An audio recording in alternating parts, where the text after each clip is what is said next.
Assalomu alaykum barchaga. Bugun sizlar bilan askarita kechasini inson tanasiga tushgandan keyin uni hayotiy aylanishini o'rganib chiqamiz. Askarita o'zi nima? Bu, ya'ni ilmiy tomondan aytadigan bo'lsak, nematoda, dumaloq gijjalar, chuvalchangsimon gijjalar oilasiga mansub bo'lib, urg'ochilari 20-40 sm, erkaklar esa 15-30 sm gacha bo'ladi. Ushbu gijja bilan butun dunyo bo'ylab 1 milliarddan ortiq insonlar kasallangan hisoblanadi. Asosiy yuqish yo'li esa iflos qo'l va oziq-ovqatlardan yuqadi. Askarita gijjasining tuxumlari tuproqda yillar davomida tirik holatda yotadi. Shuning uchun bolalar tuproq o'ynaganda bolalarda ko'proq kasallanish holatlari yuzaga keladi.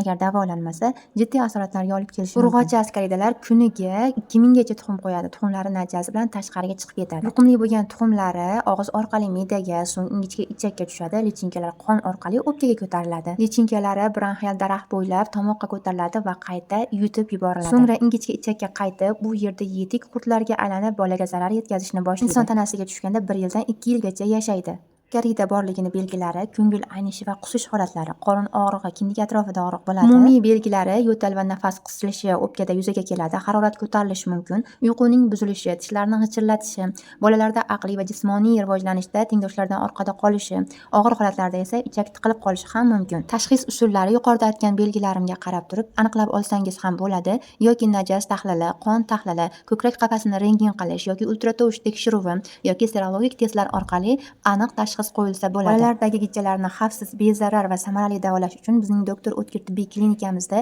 samarali va tabiiy usullar orqali davolashni yo'lga qo'yganmiz. Ekrandagi ko'rib turgan raqamlaringizga qo'ng'iroq qilib batafsil ma'lumot olishingiz mumkin.